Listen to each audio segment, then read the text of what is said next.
দর্পণের নতুন অনুষ্ঠান মুখোমুখি সাক্ষাৎকার। আজকে থেকে আমরা শুরু করতে চলেছি আমাদের এই স্টুডিওতে আকাশ দর্পণের নতুন অনুষ্ঠান মুখোমুখি সাক্ষাৎকার।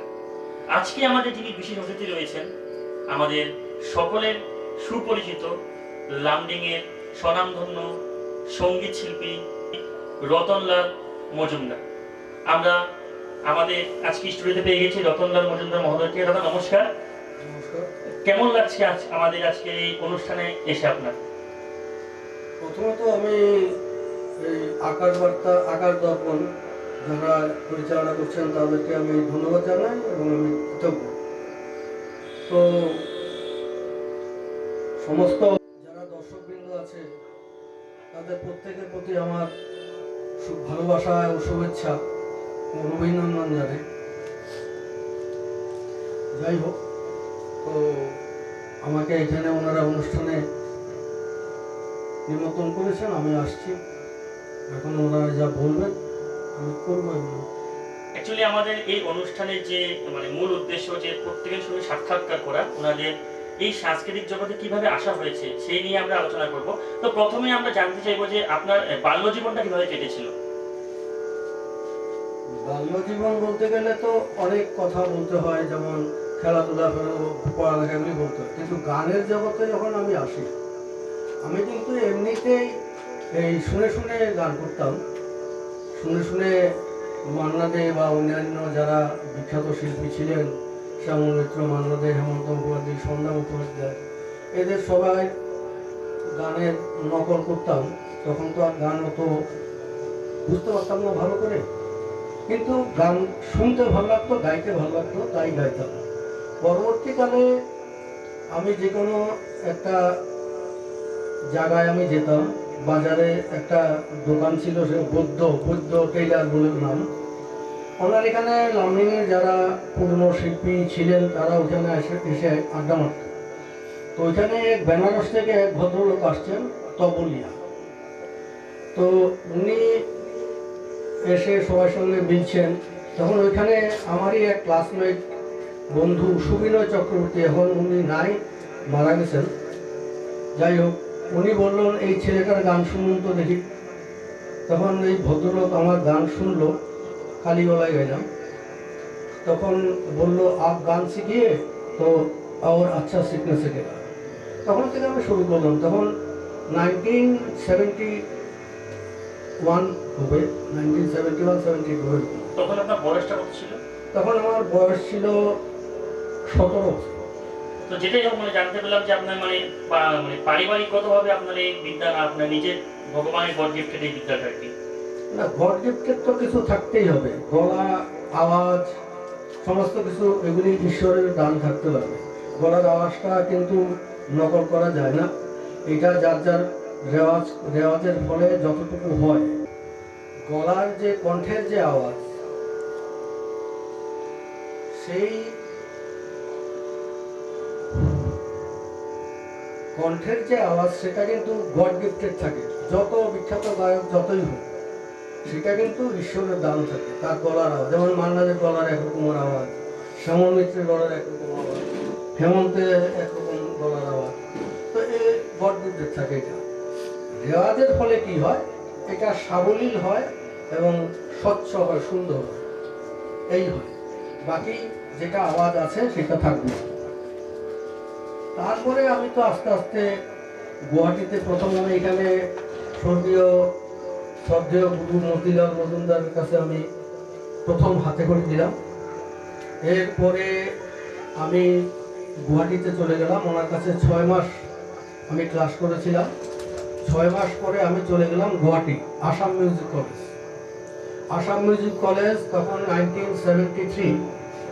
আমি তখন ওইখানে গান শিখি। আমি আর এখন বর্তমানে গুয়াহাটিতে থাকেন উত্তম ভট্টাচার্য। উনি ওই মোহন বীণা বাজান, আর আমি গানের ক্লাসে যেতাম, উনি গিটার ক্লাসে যেতেন। তো ওইভাবে আমরা দুজনেই প্রায়, আমার থেকে হয়তো 2-1 বছর ছোট বড় হবে। তো আমরা দুজনে একসঙ্গে ওইখানে গান শিখি। এখনো ওনার সঙ্গে আমার পরিচয় আছে, কথাবার্তা হয়।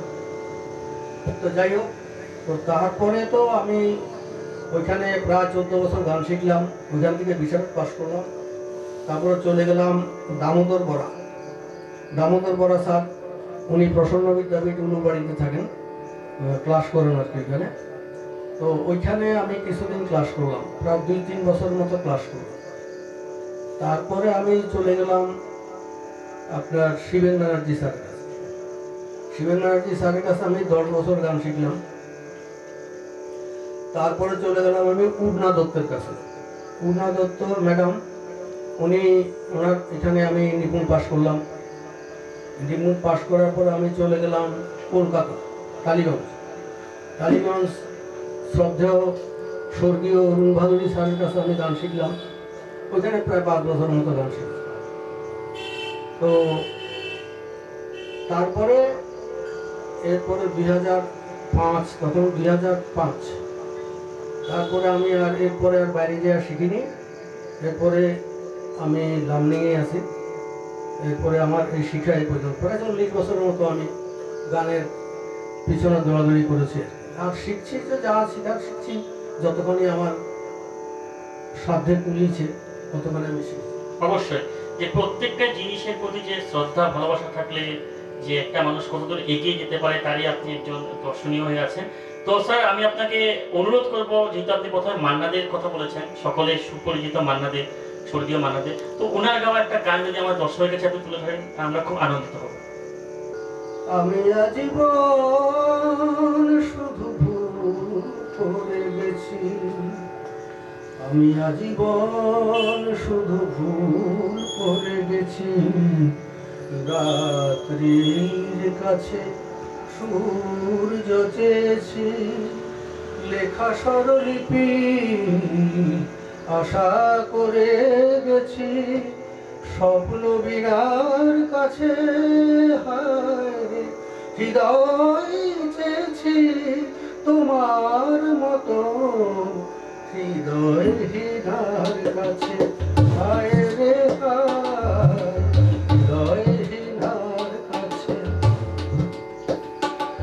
আমি আজীবন শুধু ভুল করে গেছি, রাত্রির কাছে সূর্য চেয়েছি, লেখা স্বরলিপি আশা করে গেছি। স্বপ্ন বীণার কাছে হায় হৃদয় চেয়েছি, তোমার মতো হৃদয় হীনার কাছে হায় রে হায়, হৃদয় হীনার কাছে হায় রে হায়, হৃদয় হীনার কাছে। খুব সুন্দর, খুব সুন্দর আমরা শুনতে পেলাম মান্নাদের গাওয়া একটি গান আমাদের আজকের বিশিষ্ট অতিথির কণ্ঠে। তো আপনাকে আমি পরবর্তী যে প্রশ্নটা করব, যে আগেরকার সময়কার যে সাংস্কৃতিক জগৎ বা এখনকার সাংস্কৃতিক জগতের মধ্যে কতটুকু পরিবর্তন পেয়েছেন আপনি? আগেরকার সাংস্কৃতিক জগৎ ছিল একটা, যেমন আমরা গান শিখতাম, আমরা শিশুর মতো মাস্টারমশাইয়ের কাছে বসতাম। এখন সেই সিস্টেমটা নেই। শিশু যেরকম মাস্টারমশাই যা বলেন তাই করেন, কিন্তু এখন সেরকম নেই। আর তাছাড়া কেউ গান শেখে না, এখন কিন্তু কেউ গান শেখে না, কারণ এখন গান শুনে শুনে গাওয়ার যুগ আসছে, শুনে শুনে গায়। কিন্তু গান না শিখলে গান গাওয়া সম্ভব নয়, ভালো গান গাওয়া সম্ভব নয়। এমনিতে তো গলায় আসে গায়, কিন্তু সুরটা কিভাবে লাগছে, কিভাবে লাগেনি, বা কীরকম পজিশনে আসবে, সেগুলি অনেক জানার ব্যাপার আছে। আর তাছাড়া এখন যে গান, এখন গানে কিন্তু আমি বলবো না যে প্রাণ নাই, প্রাণ আছে, কিন্তু তখনকার গানে হৃদয় বিদীর্ণকারী ছিল। এখন সেইটা হয় না, এখন একটুখানি চঞ্চলতা এসে গেছে গানের মধ্যে, চঞ্চল ভাব এসে গেছে। সেই ভারী ভারী কি বা গাম্ভীর্যতা ওই সব গানের মধ্যে এখন নেই। তাছাড়া সামান্য গান শিখে অনেকে গায়, কিন্তু ঠিক না, এটা গান অনেক দিন ধরে শিখতে হয়। কারণ অনেক দিন গান শিখলে পরে গলায় একটা অধিকার আসে, গানের মানে স্বরের প্রতি অধিকার একটা আসে। তো সেইটা না আসা পর্যন্ত গান গাইতে নেই। খুব সুন্দর যে সাধনা করলে সাধনার ফল সত্যি অনেক ভালো হয়, উনি সেই কথা বললেন। আমরা বিরতি নিয়ে নেব এখন, বিরতি পরে ফিরে আসবো আমাদের আজকের বিশিষ্ট অতিথির সঙ্গে আরো বিভিন্ন কিছু কথা নিয়ে। এখনকার মধ্যে নিয়ে নিচ্ছি ছোট্ট একটা বিরতি। গাইতে ভালোবাসেন বা নাচ করতে, কিংবা রয়েছে কি আপনার মধ্যে অন্য কোনো সেই প্রতিভা আপনারা আমাদের সামনে তুলে ধরতে চান, তাহলে আমরা আকাশ দর্পণের পক্ষ থেকে আমরা পৌঁছে যাব আপনার কাছে। সেই প্রতিভা আপনাদের তুলে ধরতে পারবেন আকাশ দর্পণের ইউটিউব চ্যানেলে এবং টিভির পর্দায়। সেই জন্য যোগাযোগ করুন আমাদের স্ক্রিনে দেওয়া এই নাম্বারে। ধন্যবাদ।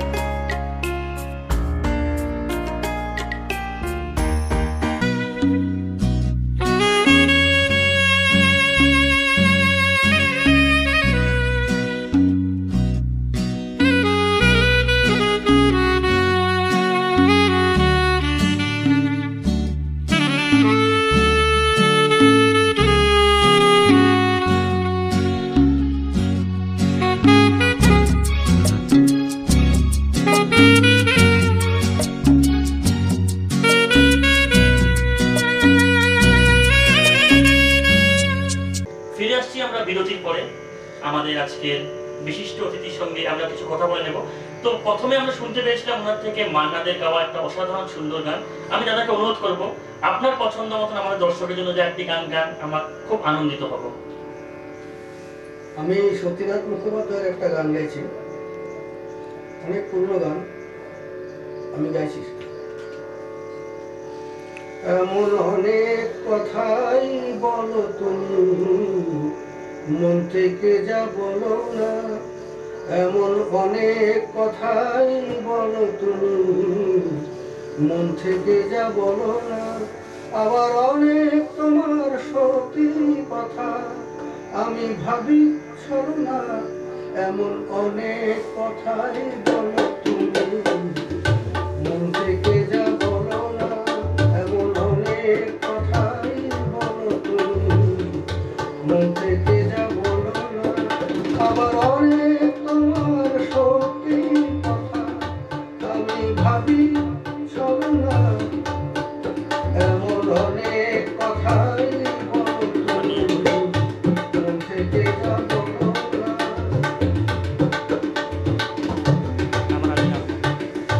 রেশমি চুড়ির আওয়াজ দিয়ে কত কথা যাও যে বলে, কত কথা বলে ওঠো কালো চোখের ওই কাজলে।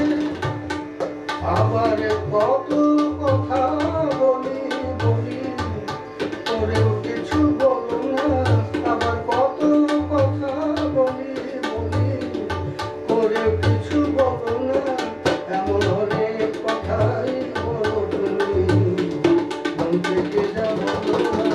আবার অনেক তোমার সত্যি কথা আমি ভাবি ছড়ো না। এমন অনেক কথাই বলো তুমি, মন থেকে যা বলো না। অসাধারণ অসাধারণ গান শুনতে পেলাম আমরা ওনার থেকে।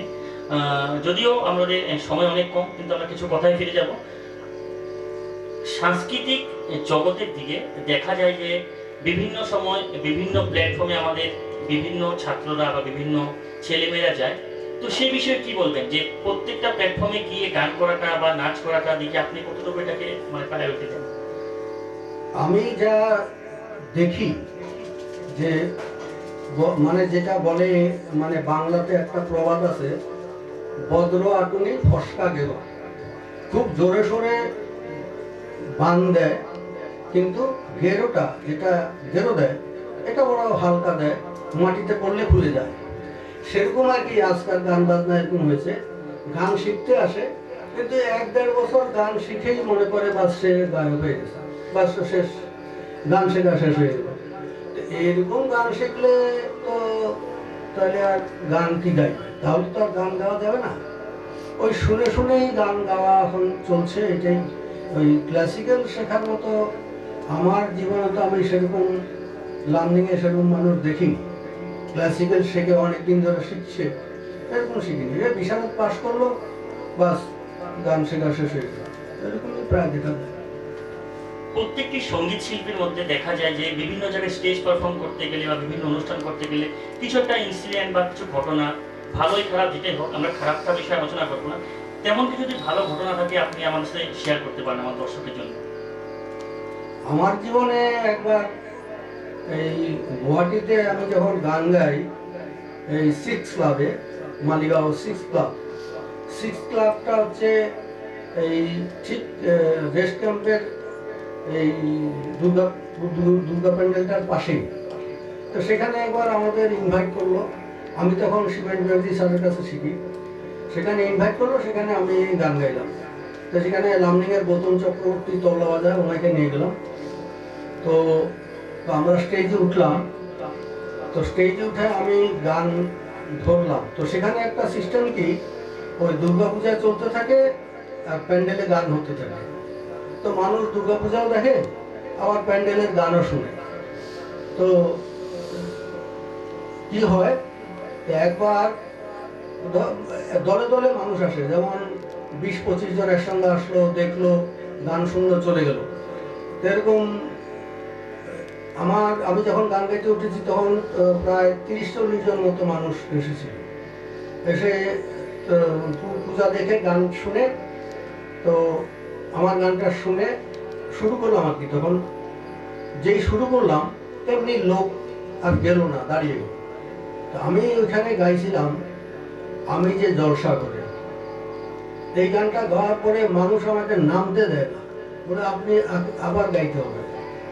তো সেখানে মাইক সেটটা খুব ভালো ছিল, ওইখানে নাম করা যে কুঙ্গু আছে, কুঙ্গুর মাইক সেট ছিল। তো আমি উঠতে পারিনি, তারপরে আরো দুখানা গান গেয়ে তারপরে আমি নেমেছি। তো ওইখানে একটা দেখলাম মানুষের খুব চাহিদা, গান বাজনা খুব ভালোবাসে। তো যেহেতু আপনি বললেন যে আমি সেই জলসার ঘরে গানটা গিয়ে আপনাকে সেখান থেকে নামতে দিইনি, তো আমরা আপনাকে যেতে দেবো না, গানটা তুলার আমাদের দর্শকদের আপনি যদি শুনিয়ে দেন তাহলে খুব কৃতজ্ঞ হবো আমরা। আমি যে জলসা ঘরে বেলোয়ারি ঝাড়, আমি যে জলসা ঘরে বেলোয়ারি ঝাড়, আমি যে জলসা ঘরে, আমি যে আদর গো আদর গানে ভরা, আমি যে আদর গো আদর গানে ভরা, আমারই কাজ হলো যে কণ্ঠে খুশি করা, কে তারে রাখে মনে উড়ালে হায় বন্ধ যে তার, কে তারে রাখে মনে উড়ালে হায় বন্ধ যে তার, আমি যে জলসা ঘরে বেলোয়ারি ঝাড়, আমি যে জলসা ঘরে। অসাধারণ অসাধারণ গান, অসংখ্য ধন্যবাদ আপনাকে আমাদের এই রিকোয়েস্টটা রাখার জন্য। আমাদের যে পরবর্তী প্রশ্ন, যে আপনাদের যে জেনারেশনটা ছিল সত্যিকারে খুব, আমরা যেটুকু জানতে পারি যে খুব একটা কষ্টের সময় ছিল, ওই সময় স্ট্রাগল করাটা বা ওই সময় নিজের জীবনটাকে সেভাবে তুলে ধরাটা অনেক কষ্ট। তো সেই দিকে আপনি কি বলবেন? হ্যাঁ, তখন খুব কষ্টের একটা সময় ছিল।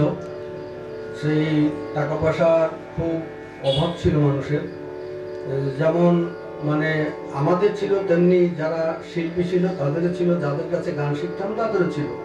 তো তখন কিন্তু একটা হারমোনিয়াম আমি কিনেছি 3 মাসের পয়সা দিতে হয়েছে আমার। তখন এই তারক সরকার, তখন মসজিদ রোডে ওনার একটা হারমোনিয়ামের দোকান ছিল, সেখানে আমি একটা হারমোনিয়াম ওনাকে বানিয়ে দিয়েছি, উনি বানিয়েছে। কিন্তু বানানোর পরে ওনাকে আমি 3 বারে পয়সা দিয়ে আমি হারমোনিয়ামটা এনেছি ঘরে।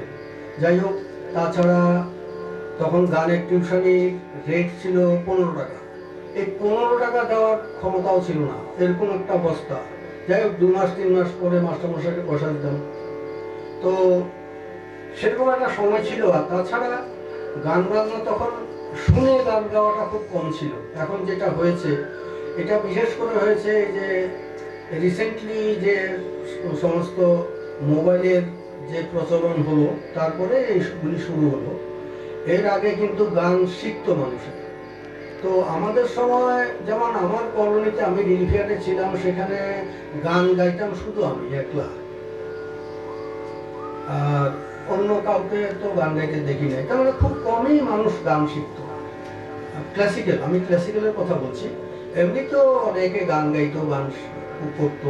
তখন প্রভাকর চক্রবর্তী উনি ছিলেন, ওনারও মানে তখন উনিও ভালো গান গাইতেন, কিন্তু আধুনিক গান গাইতেন, কিন্তু ক্লাসিক্যাল শেখা খুব কম লোক ছিল। আচ্ছা, আমাদের এবার যে আপনাকে যে প্রশ্নটা করবো আমরা, সেই প্রশ্নটা হলো যে গানের জগৎ থেকে বিশেষ করে দেখা যাচ্ছে যে আজকালকার বাচ্চারা বিভিন্ন ধরনের খেলাধুলার মধ্যে মানে নিজের জীবনটা কাটিয়ে দেয়। তো গান ছাড়া আপনার আর জীবনে মানে আর কি ছিল যেটা আপনি মানে আরো বেশি ভালোবাসতেন গানের সাথে সাথে? আমি খেলাধুলা করতাম। আমি বিশেষ করে ব্যাডমিন্টন খেলতাম। ব্যাডমিন্টনে আমি কলেজে চ্যাম্পিয়নও হয়েছিলাম। তারপরে ভলিবল খেলতাম, ভলিবলেও চ্যাম্পিয়ন হয়েছিলাম। এই দুটা খেলা বিশেষ করে ভালো খেলতাম। আর ক্যারামটা খেলতাম আমি খুব। স্টুডেন্টস ক্লাবে তখন ক্যারাম বোর্ড ছিল, স্টুডেন্টস ক্লাবে এসে ক্যারাম খেলতাম। ক্যারামও খুব আমার নেশা ছিল, খেলতাম। এইগুলি খেলা আমি খেলতাম। তো তাছাড়া গান বাজনা তো সঙ্গে ছিলই। গান বাজনা আমি করতাম। আমার তখন আমি শেখা শুরু করে দিয়েছি গান বাজনা। তো গান বাজনা শেখাটা অনেক সময় লাগে, ফট করে তো হয় না, হঠাৎ করে হয় না।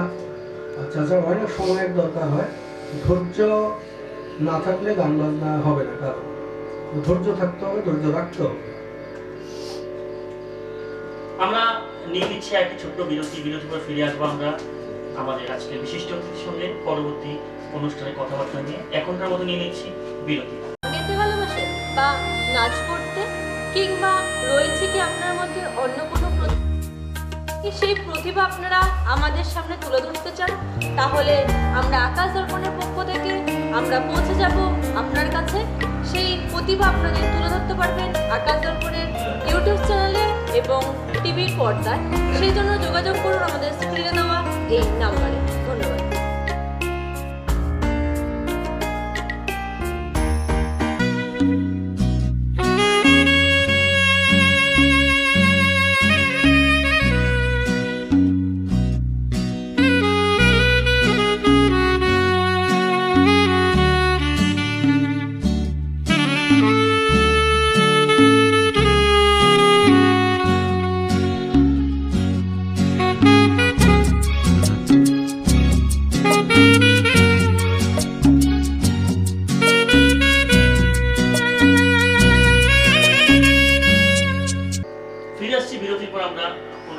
আজকের বিশিষ্ট অতিথিকে নিয়ে আমরা ওনার থেকে, যেহেতু উনি সঙ্গীত শিল্পী, তো ওনার যতগুলো গান করলেন আমাদের সত্যি মন ভরেনি। তো দর্শকের জন্য ওনাকে অনুরোধ করবো আরেকটি গান গাওয়ার জন্য।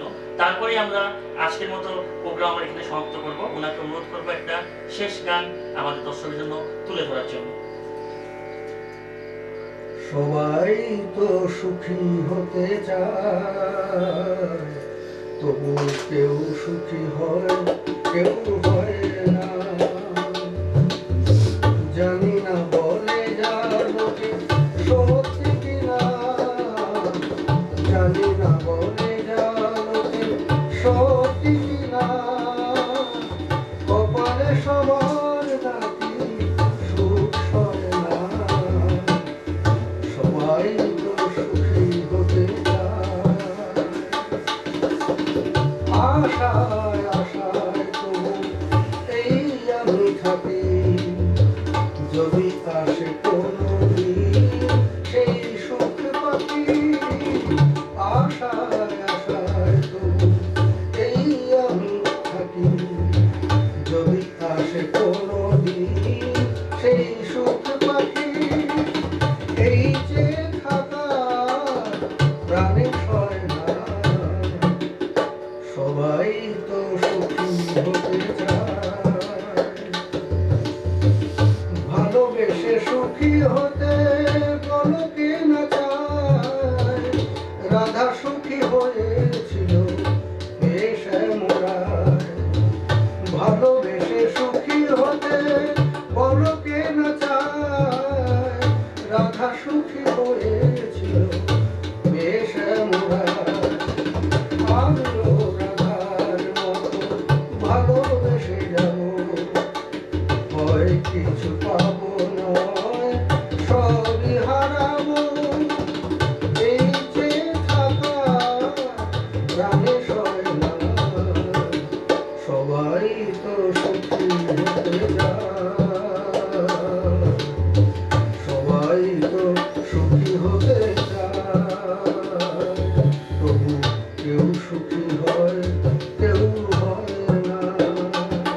শুনতে পেলাম।